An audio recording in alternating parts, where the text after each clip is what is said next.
What's up, everyone? Welcome back to the Miss Teen Crypto Show. I am your host, Randi Hipper, back at it today with some good vibes and a great guest. If you are here, if you're feeling good vibes already, please smash the like, subscribe, share the stream out with friends so we could get to know someone that's extremely important, a crypto OG full of insights in all angles of this space. Give a warm welcome to Jason Appleton, aka Crypto Crow. Welcome to the show. What's going on? Glad to be here. I'm happy to have you. You have such a good vibe about you. And I was telling you this before we went on. I vibe with you heavy. I think you're really cool. And you're so knowledgeable. And I love the way you articulate your thoughts. Very nice, laid out. And you always do your own research, which is extremely great. But how are you doing? How are you enjoying your new year so far? We're 5 days into 2023. Doing pretty well. Busy as usual. Always have a lot going on, but I've been making it a point to do a lot more stuff. I'm not really known as the interviewed. I typically do interviews with people, and I'm getting more into that, having fun with it. But yeah, so far the new year's pretty good, but I'm not really looking forward to seeing where this thing goes here over the next 6 months, but I'm just prepared and trying to stay busy. I feel that. We'll actually talk about more about the markets later. I want to get to know you, Jason. I want to get to know what you're all about. So where did life start for you? What was high school like for you? What did you think you were going to do with your life? Oh, boy. Well, we're going to go back. We're going to go back a ways. High school for me was actually pretty terrible. It's funny even before high school, I was so bad. I was such a bad kid. Single mother and, grew up poor, Section 8 housing, didn't really have anything. My father was in federal prison my entire life. So he actually wrote a book about it. And he did, let's just say he handled a lot of, counterfeiting throughout the entire West Coast of the country and was busted by the Secret Service and went to prison for 25 years. So I never met him. To this day, I've still never met him. And my mom, after they got married, moved away to get me out of a bad situation. She didn't really know a lot of the stuff till after they were married. She realized he was involved with a bunch of people that he should have been. And dipped out from I was born in California, in Stockton. And she moved me to Canton, Ohio, so quite a far ways away. Yeah. And growing up, I was just, I was like an angry kid. My mom couldn't keep me in check. I was very independent-minded, we'll just say that. And they tried to skip me grades in grade school. And they I think I was in the fourth grade. They tried to get me, if I could behave for 1 year, they'd let me skip into the sixth. And that didn't happen. And then in the fifth grade, they tried it again. Is if you could just behave for a year, we'll skip you into the seventh grade. And that didn't happen. And I went through all these counselors trying to figure out how to fix me, and nobody could. I was just terrible. I was so bad. You couldn't tell me anything. And then I get into high school and the whole time I'm like building things. I'm building I took apart everything I found. I would build new stuff. Like I got grounded from a phone once when I was 11 or 12, and I built a phone. My mom took my phone out of my room, and so I built one out of my box of junk. And wow. She said she just heard something ringing and opened the door, and there was a pile of junk on the floor. So I was always really into tech, and I was interested in a lot of that kind of stuff, but I hated school. And then in high school, I went to high school the middle of my 8th grade year, and everybody thought I was a substitute teacher because I was 6'6". Oh my gosh, I can't. That's hilarious. Yeah, so and I was an artist back then. I haven't drawn a picture in, I don't even know, hobbies and a lot of personal interests, but I was very much kind of a loner. I've always been a big time loner. Read a lot, studied a lot of stuff, but my library was my school, not my school. I would go to the library to learn about what I actually cared about. And then by the time I was a sophomore, I just started hanging out with the wrong crowd. I started off very nerdy, and then it's funny because the kid I hung out with back then, he was kind of a nerd, and there was this like street bully that was messing with him, and I ended up defending this nerdy friend of mine, and like as I'm defending him, I got the respect of this bully, and then we became friends, and then I started hanging out with his friends, and it took me off into a whole another trajectory of life where I basically just got into trouble, honestly. And wow.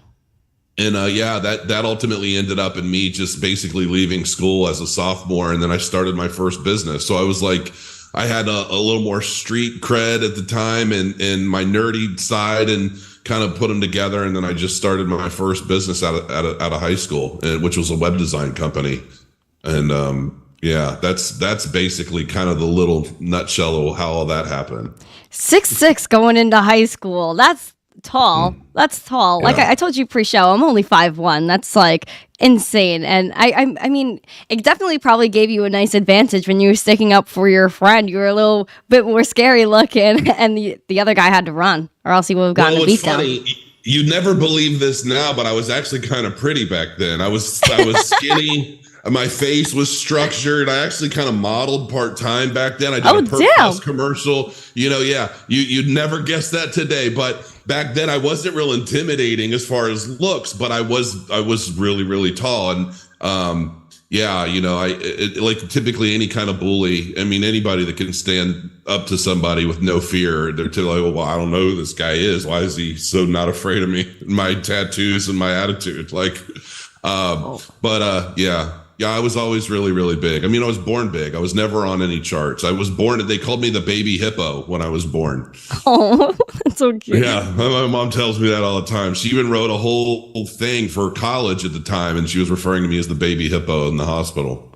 Oh, yeah. Wow. And I know you were mentioning that you really were intrigued by technology and you were trying to build your own phone. What else did you attempt to build, and why did you want to build things? Why didn't you just go to the store and try to go buy yourself a prepaid phone from Rite Aid or something like that?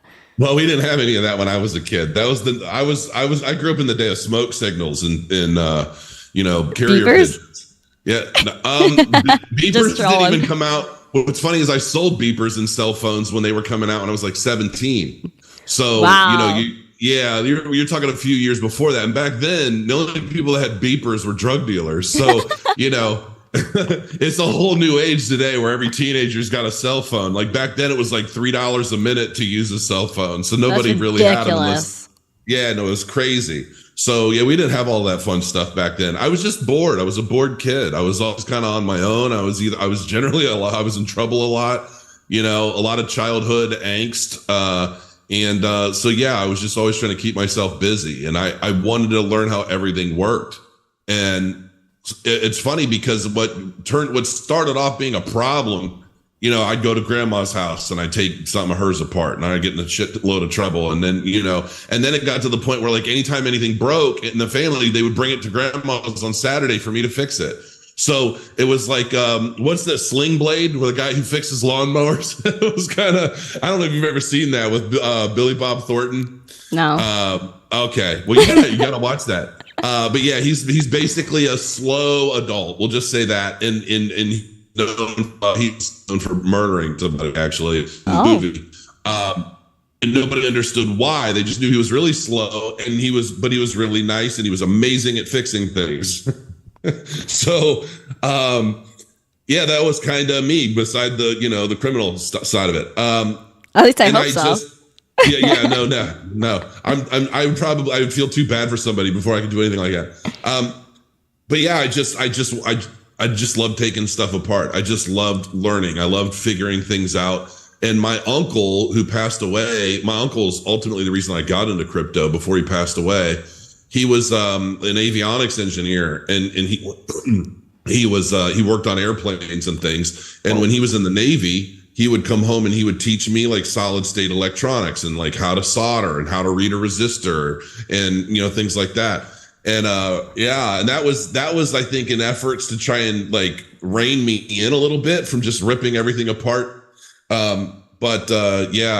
taught me quite a bit, and it's just now it's all this other stuff. I can't sit still. I always have to keep learning or I get extremely bored. So yeah. Yeah, I feel you on that part. I love to learn. That's why crypto's so great for us and people like us, because endlessly there's things to absorb. Every day there's drama. Every day there's a new project. There's a new protocol. All of that great stuff. And speaking of figuring things out, you had to figure out your life at what, 15, 16 years old, dropping out of high school as a sophomore? I believe you're 15, 16 at that time. What did your parents think? Because you were already like a crazy wild child. What did they think when you wanted to drop out? Did they force you to go work? Did they want to did your mom want to toss you to the side? Like, what happened there? Did you guys beef? Oh, sure. I mean, but I was, keep in mind, back then, it was a single mom. It was just my mom. Yeah. And, she's always been kind of a loner too. And, I didn't grow up with a traditional kind of life. I didn't grow up with a mom and a dad and a sister and a dog, and it was just basically my mom trying to survive, to make sure that we had a place to live and food to eat and things. She was a dealer where she would go to a yard sale and buy something for 10 cents and then flip it at a flea market for $50. And she was really good with like costume jewelry or art or different things like that. She was always wheeling and dealing. And, but you couldn't tell me anything, when I was a kid. I didn't listen. I thought I was smarter than everybody. I thought you couldn't possibly understand. You can't possibly tell me anything I don't already know, and I was very cocky about it as a kid. And, and you mix that with the fact that I didn't have anyone to whoop my ass when I absolutely deserved it. I didn't have a dad there to keep me in check. Like, don't you talk back, or else. I didn't have any of that. And so in some ways, I feel like I did kind of raise myself.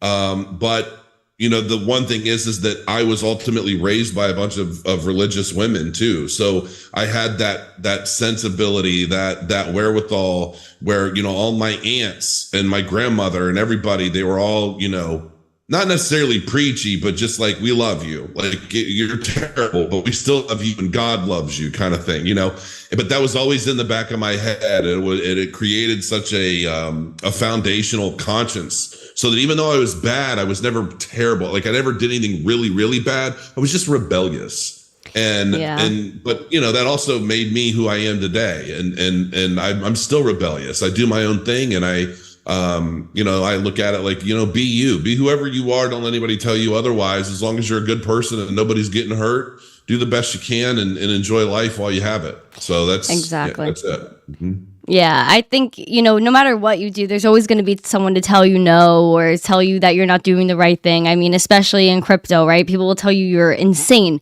for, jumping into crypto or being as invested as we are in this industry. I mean, you even said your first business was web design. Why did you choose to go into web design?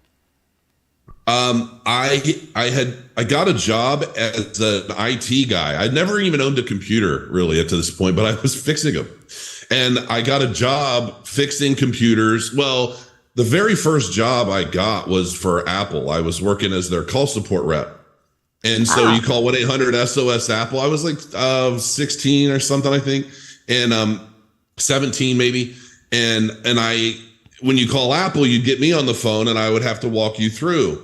Well, what people don't realize is that when you work at one of those call centers, you have to have every level of the Apple OS memorized from like the beginning up to the current OS update. So at the time it was like 755, if that dates things for you. But I remember 755, you had to memorize the entire file structure, directory structure, everything. So you could do it from memory over the phone.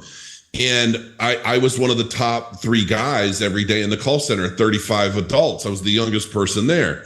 And then when they moved, they closed the call center down and they kept 7 of us. And they offered us all an opportunity to move to Tempe, Arizona and work out of the Apple call center there. And I declined because I was scared. I was too young and I wussed out. And they were going to pay for everything. And then I ended up getting a job for Pomeroy Computer Resources. It's so funny. And they hired me as an IT tech. And I would go around all the different companies they had contracts with and I would repair whatever they broke.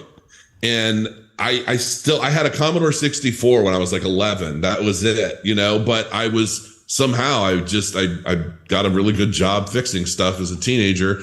And then when I quit that, because I was young and I went on a road trip, I went to 22 cities in 2.5 months and I did a big network. It was a Windows NT rollout for a company called Square D. Okay. So my young ass is driving all over the half of the country, installing these computers, setting up the operating system, connecting the network, all of this other stuff. But because I was young and stupid, I used the company credit card to buy a PlayStation for a weekend because I was bored. And I took it back at the end of the weekend thinking no harm, no foul. And they let me finish out my tour. I did a great job. They said, you did a great job, but we have to let you go because you cannot use a company credit card to buy a PlayStation, even if we didn't keep it. So, oh my God. Yeah. And so that was basically when I left there. And that's when I officially started my web design business. I bought a Gateway 2000. You probably never even heard of that. It was a Gateway 2000 computer. I bought an HTML source book, like 2 liters of Mountain Dew. And I spent the whole weekend learning HTML. And by Monday, I was doing websites. And I was just calling companies like I could do a website. And then it just went from there. I ended up selling that when I was 21. And yeah. So how old were you when you started that business that you sold it at 21? I was 17. I think I was 17 at the time. You are a young genius, an entrepreneur, my friend. An entrepreneur for sure. That is insane. Insane. And you know what? I respect you so much because I see, like, from the way, like, you even, stood up for your friend, the way you actually went out on your own, discovering yourself, your passion, and really knowing yourself, your confidence. I feel like that's something a lot of people lack today. Mm-hmm. I don't know any guy my age that would remotely do anything that you're doing and put the effort in that you did. And like even girls too, like not just guys, but I feel like guys sometimes like, they're a little bit more courageous than the girls to be more bold, more independent. And I don't think any guy I know would do that. I think we're all being programmed to have a mindset for instant gratification. And exactly. Nobody wants to put in the work. Mm-hmm. Oh my gosh, you're so right. You are so right. Because what kid now would want to drive across the country, install different things, cold call people, and not get that instant like back? Like if you're a content creator or you're even just doing your daily job, you're instant with emails, you get your instant answers, you get your instant everything. I feel like there's a lack of effort nowadays to do things. Mm-hmm. Does that make sense? Well, because, I mean, to some extent, I feel like everybody believes that things should just come easily because the things that they spend their most time on comes easily. Like it's a weird mindset for sure. And when I was young, you were either going to school and, following your A's, B's, and C's and trying to get your good grades so that you can go work for somebody else. But even in high school, I remember telling all the kids in high school, like, I'm going to be a millionaire. This is all bullshit.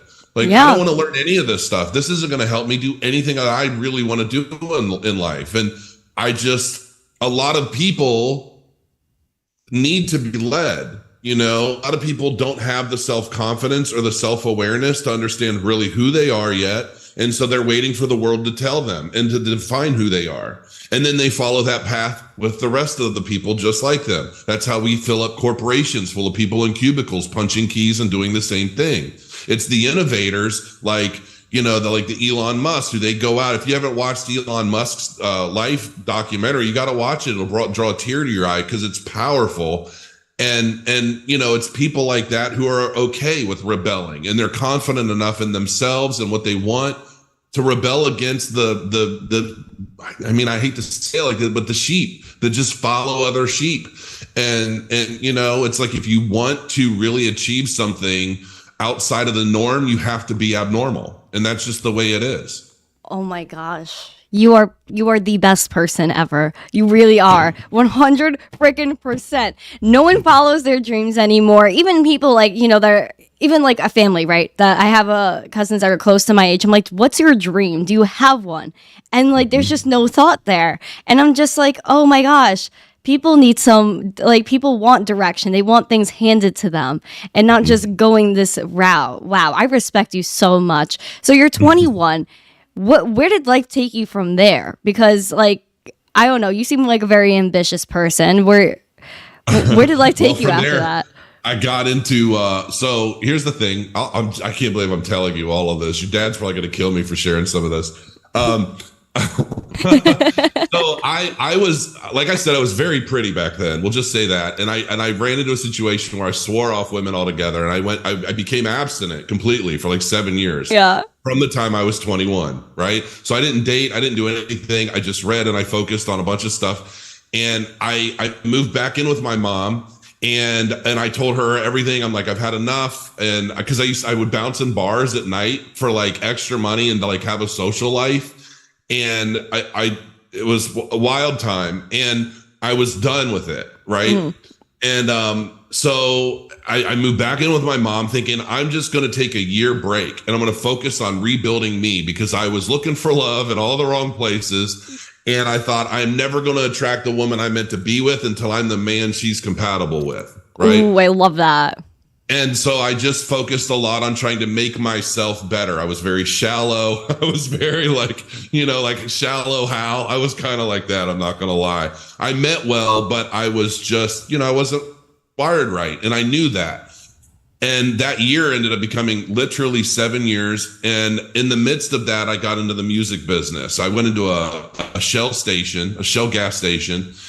And the cashier was playing some music in the thing, and I'm like, who is that? And he's like, oh, that's me. That's my band. And so I started helping him book his band at different clubs and bars because I knew everybody. Yeah. And and then that grew into like other bands seeing and figuring out who I was and what I was doing, and then bigger bands. They were like, I want you to help us. We want you to help us. And it got to the point where I ended up launching a record label, and I took a band from basically like, their local town. I had them on MTV, Much Music, had them touring the country, had national distribution at FYE, like all kinds of crazy stuff. I opened for Creed. That was back when Creed was big. There was a show on G4 TV. I don't even know if you know what that is, but back in the day, there was a show or a network called G4, and I booked them on Attack of the Show. And I did that. I ended up doing that for probably, I don't know, 5 or 6 years. And then after that, I got into mixed martial arts. Whoa. That's a turn. I'll tell you that because so when I swore off dating, I tried to make myself fat. And I would drink a 2-liter of Pepsi every day. I'm not kidding. It was bad. I was messed up. And I was like, I'm not going to be tempted. So I'm going to make myself fat, and I'm going to get terribly out of shape and everything. And I kind of did. I got to like 305 pounds, but then I would start passing out because my blood sugar would just drop through the floor. And I didn't know what was happening. And I found out like that was lethal. Like it was dangerous. And so I'm like, wow, I got to really change my life. And so I joined an MMA fight team, and I'm like, I got to lose weight. I'm going to train to fight. And I needed that hard. Like I've been in martial arts pretty much most of my life anyway, but I knew I needed to have a real reason to put in all of this blood, sweat, and tears. So I'm like, somebody's either going to whoop my ass in a cage in front of a crowd of people, or I'm going to get into shape. But one way or another, I'm fighting. So that's going to be my punishment or my reward, right? And I went from 305 to 270 in 4 months. And I was training in boxing, Muay Thai, jiu-jitsu, and wrestling 4 to 5 days a week. Sometimes 2 a days, depending on what school. And then I started managing fight. And I ended up, we went down to Louisville, Kentucky, and I watched this big fight show. And I'm like, I could do this. So I went home and I launched the MMA Big Show. And I started booking all the fighters I knew. I trained with everybody. It ended up being like the first pro-am promotion in the Cincinnati tri-state. And I ended up building guys all the way up to the UFC. I did that for 6 years. So, guys that would get cut from contract at the UFC, they'd come fight for me. I'd pit them up against my up-and-comers, may the best man win, and had a TV show throughout like the region on like the CinCW. We did like a live broadcast on Direct TV, and I'm just learning everything as I go. But I'm learning new industries every time, and I get bored of this, and then I want to do this, and that's just kind of how I've always been. I'm at 5 years now, so typically 6 or 7 years is when I walk away from something and I start doing something completely different. So maybe by the peak of the next market, I'll be done with crypto YouTube, and I'll just keep investing and go off into game development for good or something. I don't know. You're crazy, man. You're crazy. So you were in a record label, you were running that, then you're like, all right, I'm done here. Went to go fight. And then you start, what I really do notice is out of all your stories, it's always networking. You were always putting people together, always communicating. So you're very good at that. Networking is honestly everything. When it comes down to any business, networking, it's all who you know. It's all who you know. Yeah, to some extent, I'm not a schmoozer. I get social anxiety. Really? So if I'm in a crowd of people or something, I typically put my back to the wall in a corner and observe. I'm that creepy guy in the back. I don't want to deal with anybody's bullshit. So I just tend to keep myself out of it.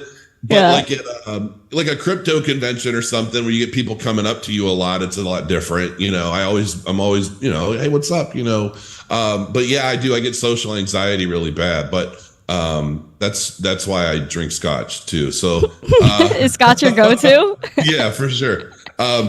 So yeah, networking to some extent, but a lot of it is more just curiosity. Things just kind of land, and I do like helping people around me grow. I think that is primarily what I get the most out of. I feel like by raising the ships around me, I grow by default. Yeah. And I feel like it's generally easier and more fulfilling if I'm focused on, well, I can do this for you and I can help you with this and you can accomplish all these goals and I'm going to help things line up for you. And in the midst of that, I'm learning and I'm raising myself over and over. And then, and now all of these experiences in my whole life have ultimately helped me be able to discuss the topics I discuss on YouTube and kind of share this message of, self-growth and self-worth. And, you can achieve anything. It doesn't take a special mind or a special anything. You can quite literally sit down and say, I'm going to try this. And you just learn everything you can about it. You push forward. And you just keep going, and that's it. And you keep going until you either get bored or you've made millions of dollars or you learned enough or it's time to move on. It's different for everybody, but I feel like anybody is capable of anything. You just have to put in the time. I agree 100%. And someone is saying in the chat, Charlie's like, I wouldn't want to see him in a dark alley. LOL. Like, it's actually so funny. And I think that, of course, you're an amazing person and you've acclimated to so many different things, which again is something I refer to because even when you were talking to kids in high school, it was almost like you were describing the Matrix and you were like, let's break out of the Matrix and find something different and just go where your heart desires. Because I think I've talked about this before, like even Didi Taihutu, I don't know if you know him from the Bitcoin family, he sold everything. Him and his family's house, the toys, everything. They've just been living off of Bitcoin and living this great life. I would definitely look them up if you don't know them. But they broke out of that matrix that, your kids have to go to school and be in a school building until they're 18. Then they go to college and then they're stuck there. Then you have to go to a 9 to 5 until you retire and then all that stuff. Like you didn't do that. And a lot of people in this space didn't do that. And I guess that's why you see the success that you see. Because again, like you said, you have to be abnormal to not be normal and go a different route. And I sincerely respect that. And speaking of escaping the type of matrix feel, Bitcoin, cryptocurrency, this is a great way for us to take back our worth, be self-sovereign individuals, be our own bank. How did you discover crypto? When did you first hear about this? You want the long story or short story? No, we're here for you, man. Whatever story you want to take, I'm here for you. I didn't even realize we were live. So I'm thinking, oh, wow, people are watching this live. I hopefully they don't get bored. So for years and years and years, okay, my uncles, it's like my family of ogres have been trying to get me to go to a camp out with them. And they every year they go to some site and they camp out for like a weekend. They go fishing or kayaking or different stuff. And I've always been so busy and I've never went for over a decade. I never went.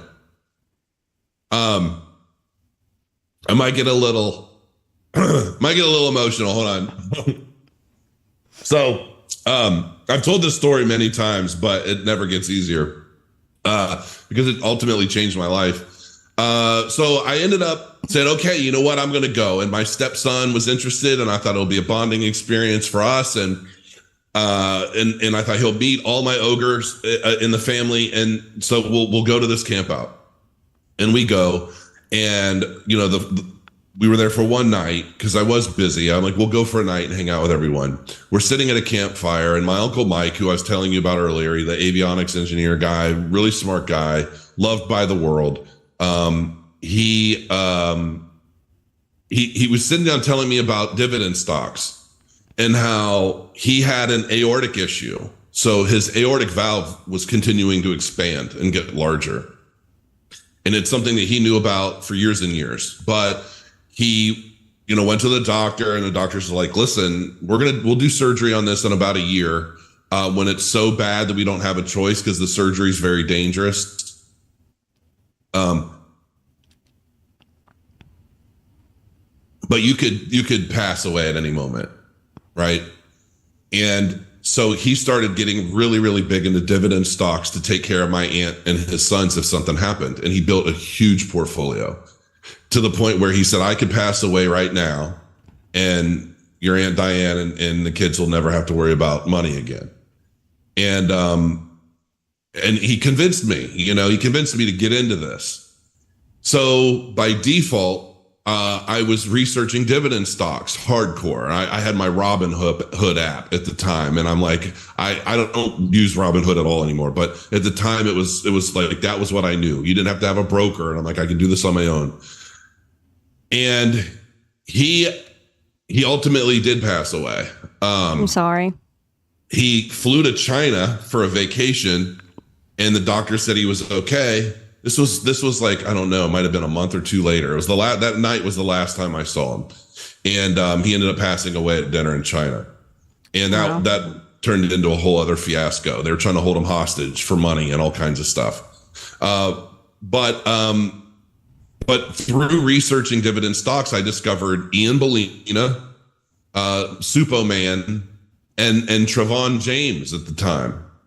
And I was attracted to these ICO videos. ICO is like an IPO because I was looking up IPOs at the time. And I'm like, okay, dividend stocks, but what about these IPOs as well, getting in early, and how do I get, and that's ultimately how I discovered crypto. I had the last time I ever saw my uncle, he's educating me on dividend stocks. I took that, and in researching that, I discovered the crypto space and smart contracts and Ethereum and ICOs. And then I decided, okay, well, I'm going to build a mining rig. And I built an Ethereum mining rig. And then I started investing what I was mining. And I ended up turning like $3,000 into 90 grand in 60 days. And then I went, and now keep in mind, I did this while I was building a mortgage company.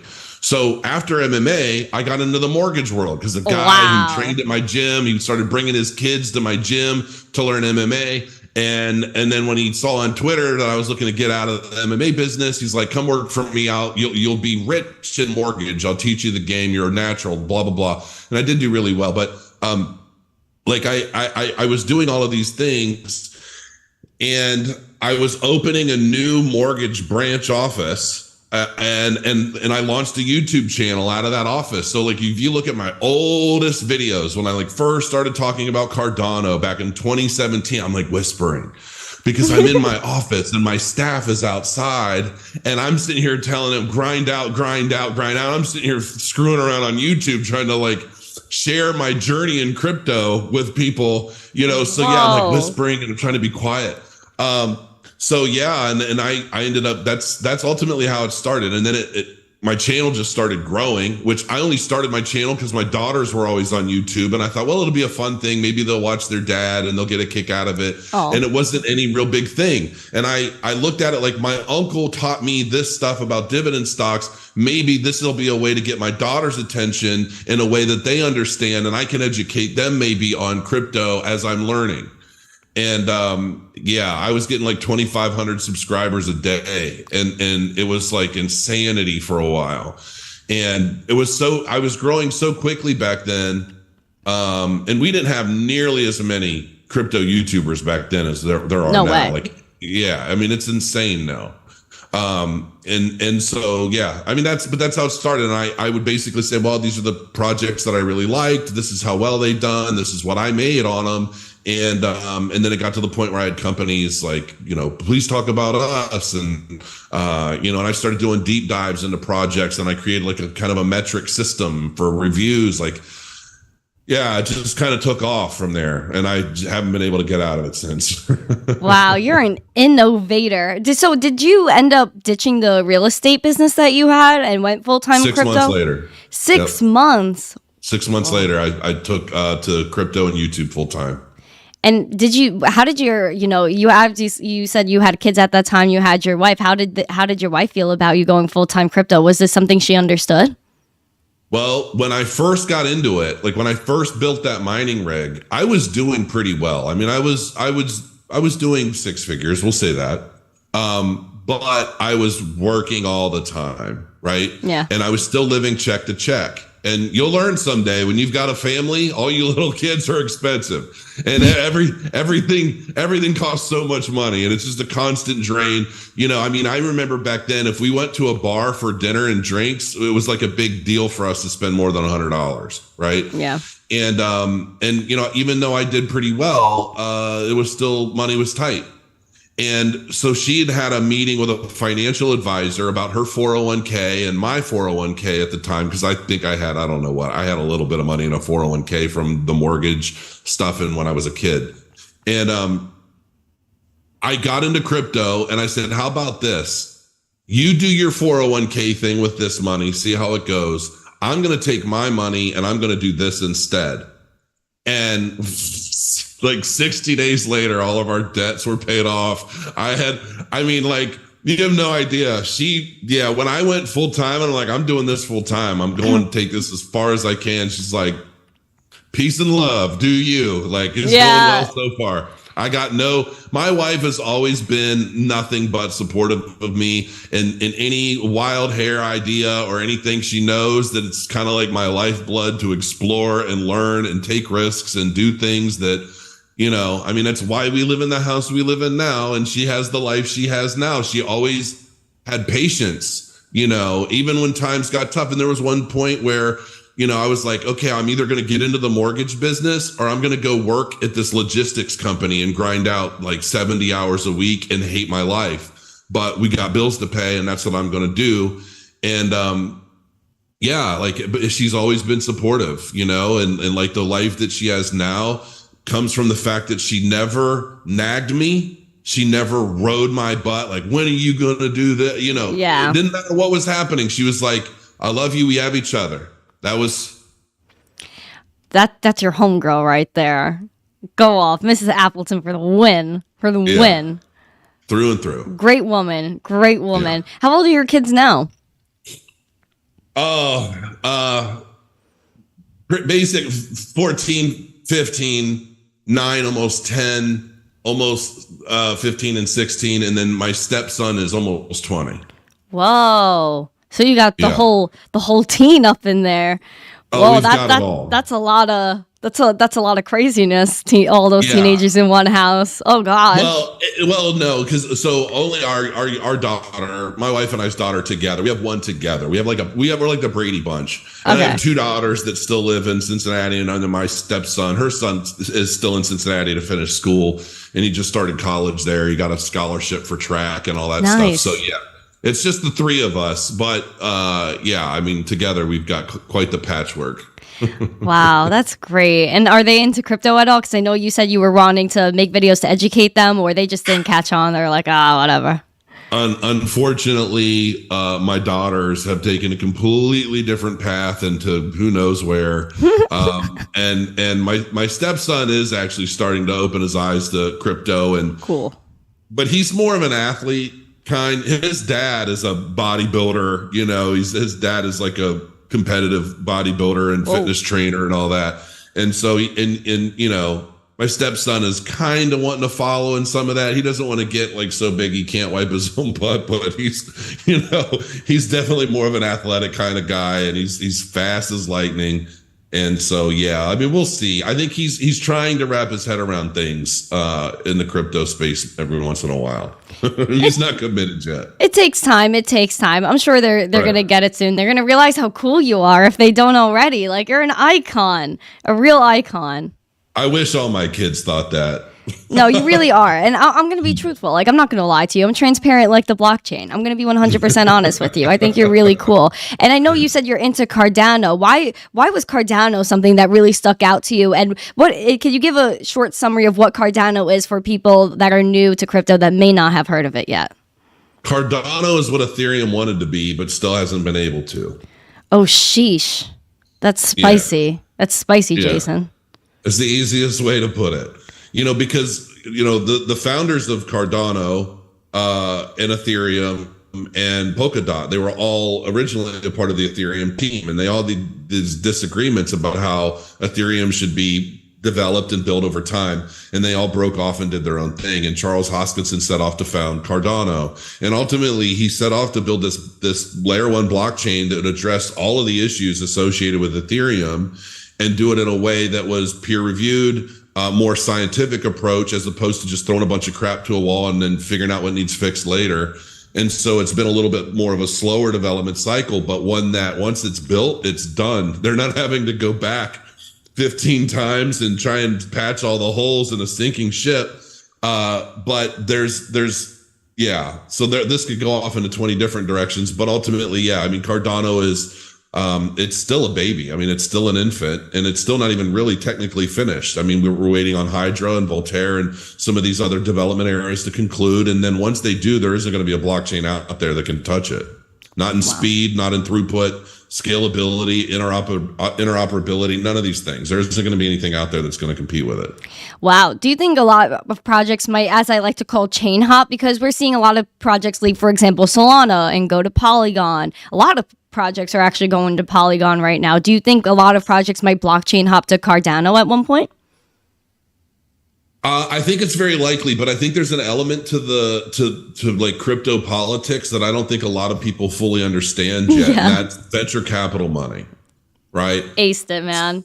Yeah. So it's like,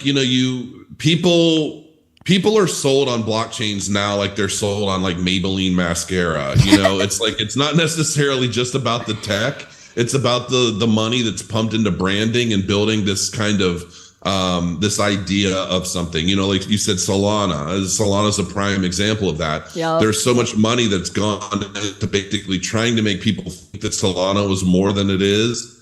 And it was being artificially propped up by money that was just, we all know that it was a bad scene, and those of us that are part of the Cardano community were basically saying, listen, you think that Cardano's bad because it's not mentioned in the grand narrative with all of these venture-owned, venture-operated, and venture-funded projects. And Cardano is kind of like you've got technology that doesn't need all of that money surrounding it to build its use case or community. And then you have all these other subpar projects that have to have all that money being pumped into them or nobody's going to give a shit.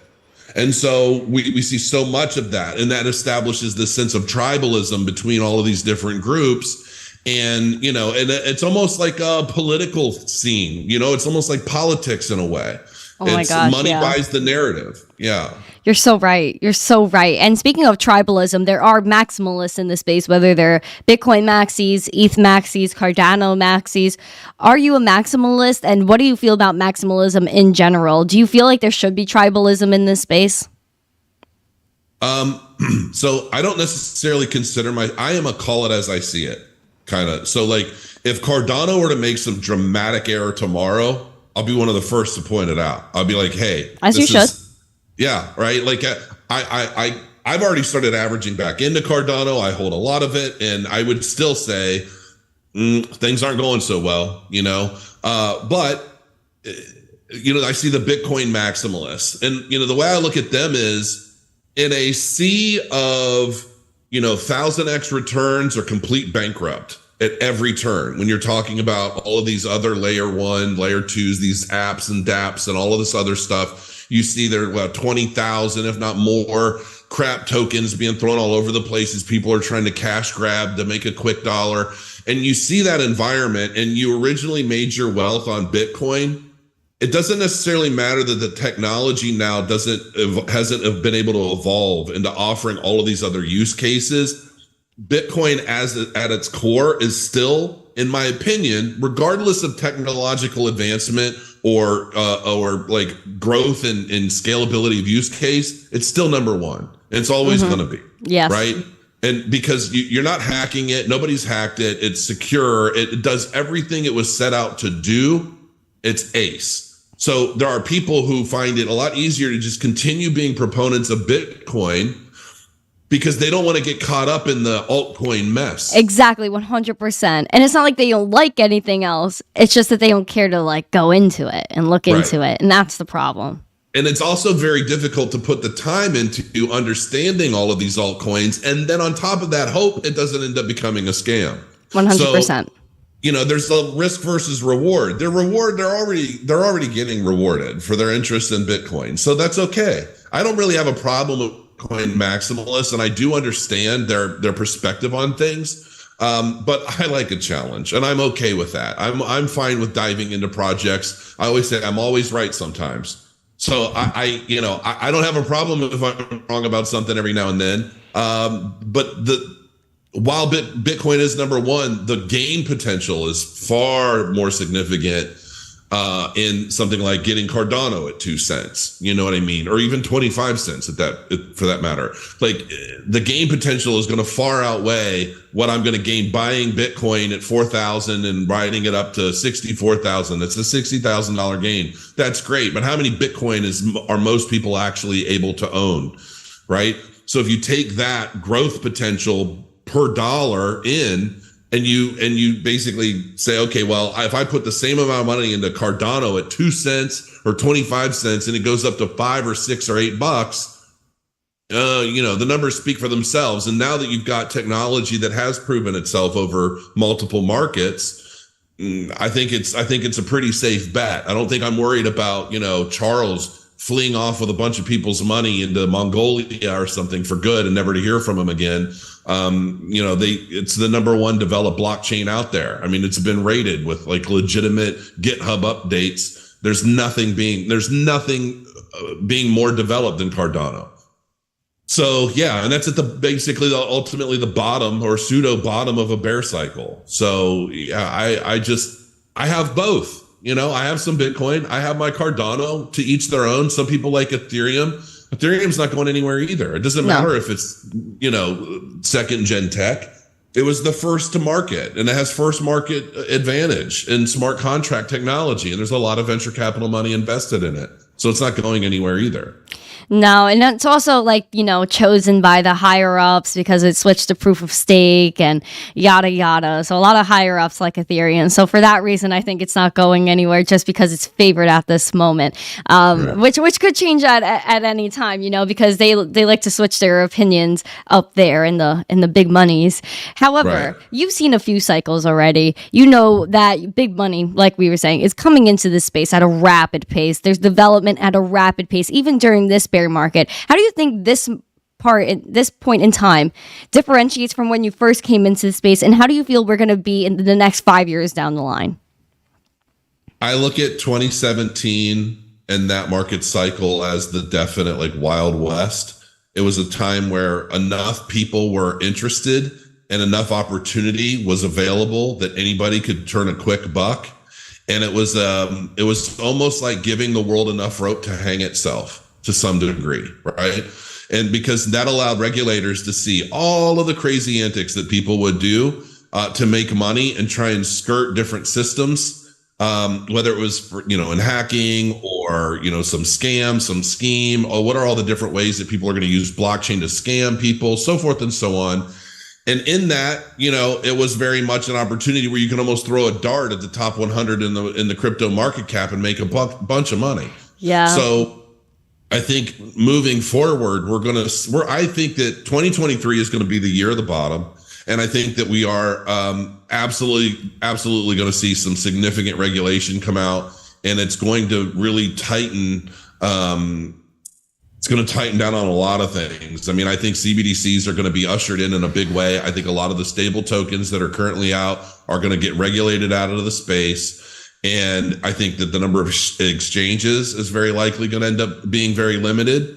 And I think that this is going to be a global effort. This isn't going to be just about, oh, well, the SEC is going to choose to go after so and so. No, this is going to be a lot of global governments working together. Because I have my own theories on even the initial creation of Bitcoin. I've done videos on in the past, like, what is its purpose? A lot of people look at it, like you said earlier, like it's self-sovereignty and it's empowering ourselves and our individuality and our own financial structures and all of that kind of stuff. And like, while that is true to an extent, that's going to be the underground of crypto in the future.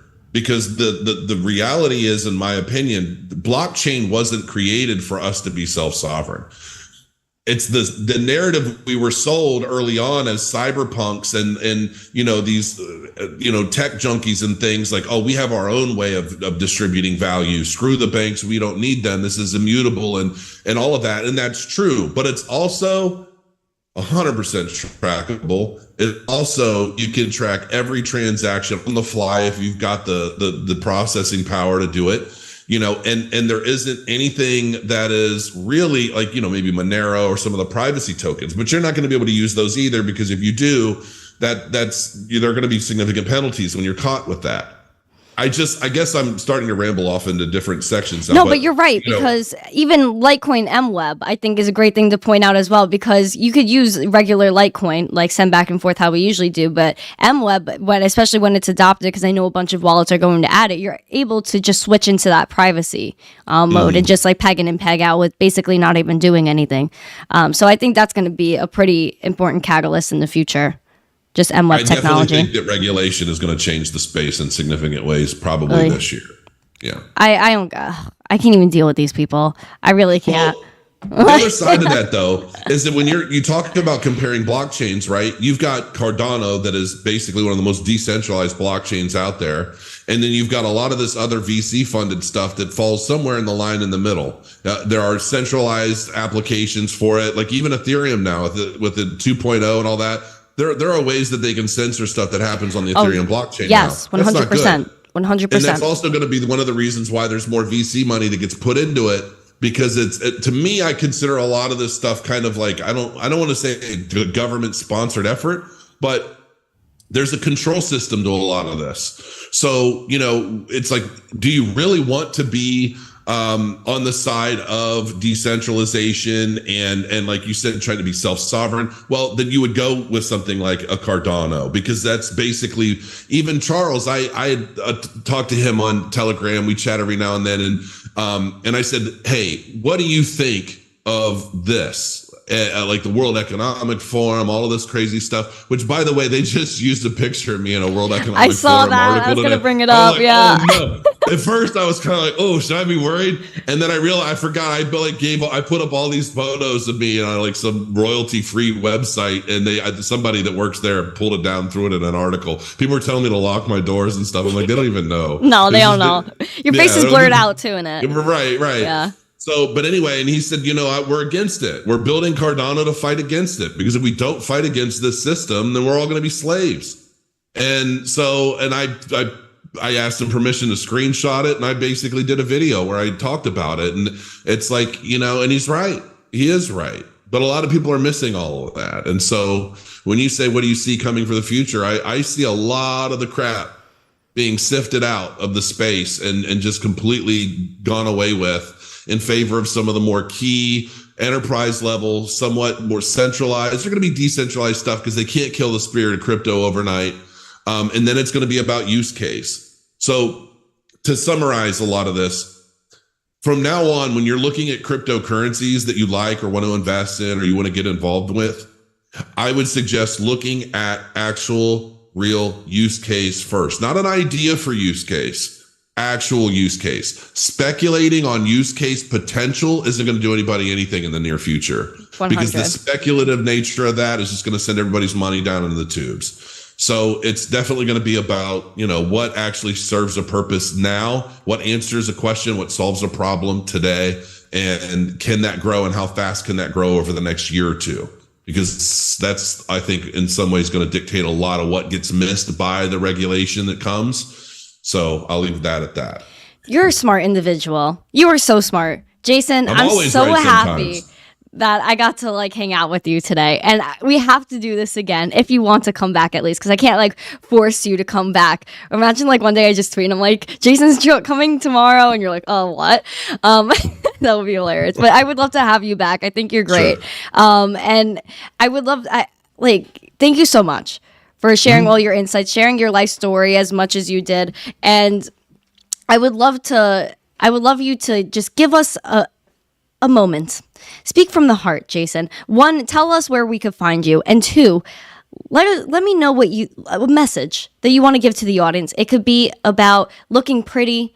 It could be about web designing. It could be about crypto. It could be about being a self-sovereign individual. Where can everyone find you and what's your message to the people? Speak from the heart. Well, I always speak from the heart. It's just, where can you find me? Crypto Crow on YouTube, easiest place. And then from there are links to everything else. If I were to give a message, obviously a lot of your viewers, the younger people, I mean, the best thing I could tell you is don't let anybody tell you that you can't accomplish anything. Speak your mind, go with your heart, and time will tell the tale. We're going to all learn, we're going to fail, and that's just a part of the process. So don't be afraid to strike out and do something you don't understand, and being afraid of failure. And there's always going to be somebody that's going to be rooting for you to fail, and showing them what you accomplish over time on your own is definitely a very, very good reward. I've had a lifetime of doing that, and it's a lot of fun. So, yeah. Wow, I love that so much. I feel like I needed to hear that a little bit. So thank you so much. I really do appreciate you, Jason. Guys, I just put the link to his YouTube channel, his Twitter, and his website, cryptocrow.io, in the live chat. All of it is in the description as well. Please make sure you subscribe if you haven't already. And if you didn't, you're crazy. You have to right now. Right now. Thank you guys so much. There's also this poll on Twitter. I should grab it if you guys want to vote on there. But again, thank you guys so much for joining us today. This has been a great time. Tomorrow's Friday. Wow, this week flew by. Monday, 12 p.m. Eastern. I'm going to be back for the Daily Zest Monday, Tuesday, Wednesday, Thursday, 12 p.m. Eastern. I'm live here dropping the news. Again, that poll is in the live chat. Make sure you go check that out. Guys, thank you so much. If you enjoyed the show, please like, subscribe, share the stream out with friends so more people could get to know Jason, because he's an amazing person. Thank you so much for coming. Have a great day. And as always, stay zesty. Peace.